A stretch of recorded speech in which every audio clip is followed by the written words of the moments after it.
focus on New England now, though. Since Bill Belichick became head coach in 2000, the Patriots have started 4-0 on 3 occasions. Twice they went to the Super Bowl.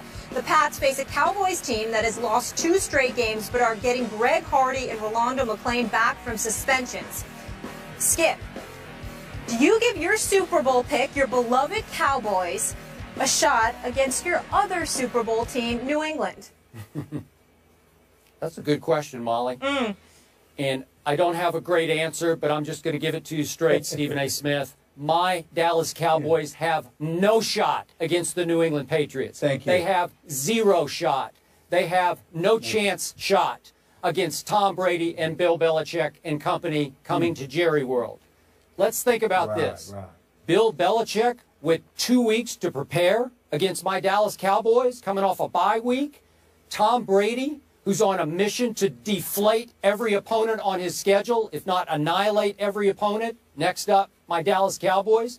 Tom Brady, who could be a little miffed at, if not angered by, and certainly inspired by the comments that Greg Hardy gratuitously made about Giselle, his wife.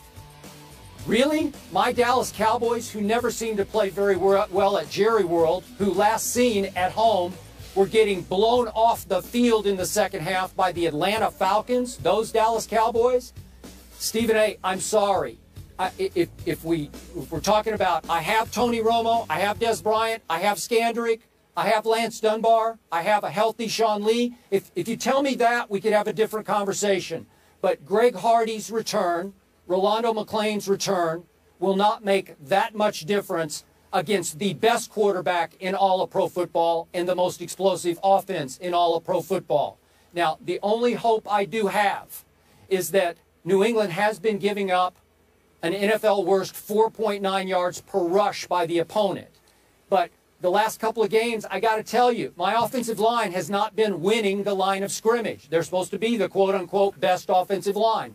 I challenge you, offensive linemen, show me, don't tell me, show me this Sunday against a New England defense that's a little vulnerable that way. Show me Joseph Randle. Show me Darren McFadden. Show me Kristen Michael. I don't know, somebody show me, because I'm not buying it. I don't think that will be a big factor in this game. The New England Patriots are averaging 40 points a game, and I think they're going to get 40. I'll give Brandon Weeden, who's played a little better than I thought he could, I'm going to give him 20. But, Stephen A., would I love to see my Cowboys win this game? Sure I would. Did I pick them to beat Atlanta and then win at New Orleans to try to bank 2 more wins to get to 4-0 and then just try to ride out the storm before Romo and Des come back? I picked them, and they came up short both times. Fought hard, at least for a half against Atlanta, and took it to overtime at New Orleans, but it wasn't enough. So now, I'm sorry, I see New England 40, Dallas 20. Well, you know, let me say this, Skip Bayless. I'm so proud of you.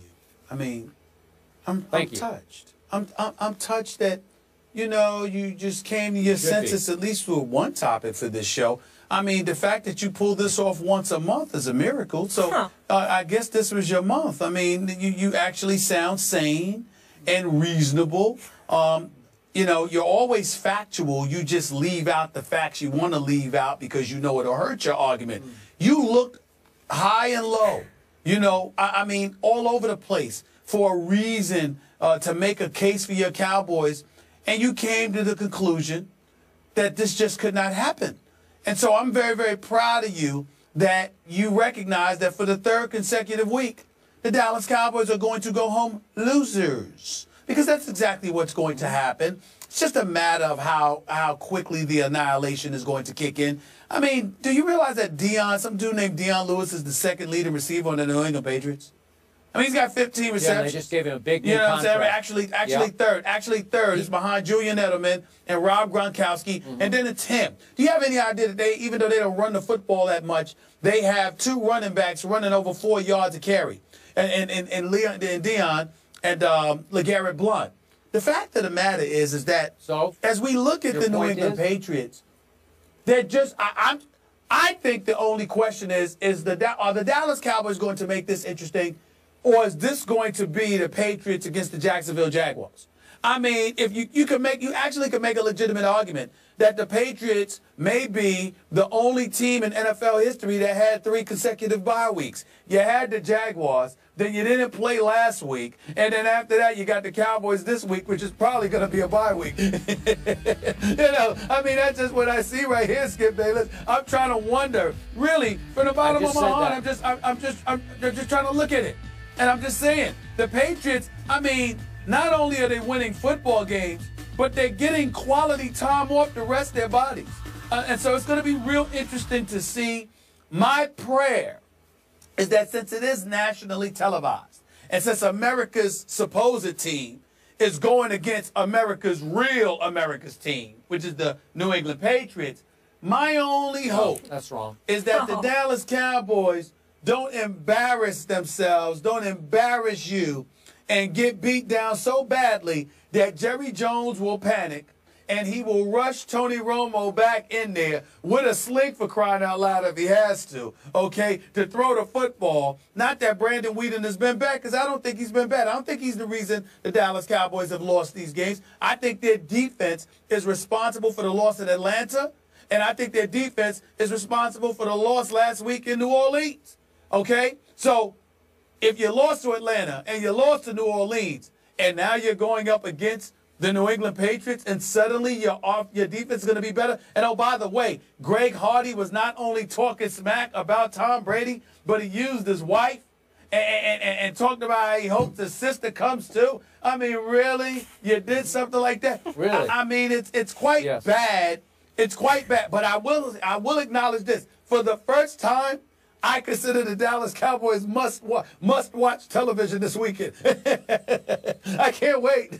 I just can't wait. It's going to be a beautiful, beautiful thing, Skip Bayless. I'm going to have a ball. I'm going to have my popcorn ready. I'm going to have my popcorn ready, Skip. Yeah. Let me jump in here to interrupt your act that you're putting on, your shtick. The truth is, you watch every minute of every Cowboy game. You're fascinated by them. You're actually a closet Cowboy fan, but that's okay. We won't out you on this show. And here's the bottom line. And I appreciate you repeating my case back to me, but here's the bottom line. I want to impress this upon you. Be very clear with this. I am not giving up on my Cowboys' long-term chances this football season. Romo will come back. The shoulder will be out of the sling. He's supposed to be even ahead of schedule. Des Bryant will come back. They will start getting healthier and hotter, and they will get on a late roll. And you better be careful. If they even eke into the backside of the playoffs, get that last available berth, you are in trouble, because you will fear what my team turns into once it gets healthy and hot. Hey, remember what I said? That's all you want. I will have the last laugh. You mentioned all of these names. You mentioned all of these names, right? Are you sure they're going to last, Skip Bayless? Are you sure they're going to be there for you in the end? Greg Hardy, Rolando McClain, Randy Gregory, okay? You know what I'm saying? Sean Lee, he'll eventually be back. Tony Romo, he'll be back. You sure they're going to be there for you, Skip Bayless? Are you sure? They'll be there for me. I trust them. I believe in them. Sure. Why do you have to stress them out on a Friday, Stephen A? Keep the faith.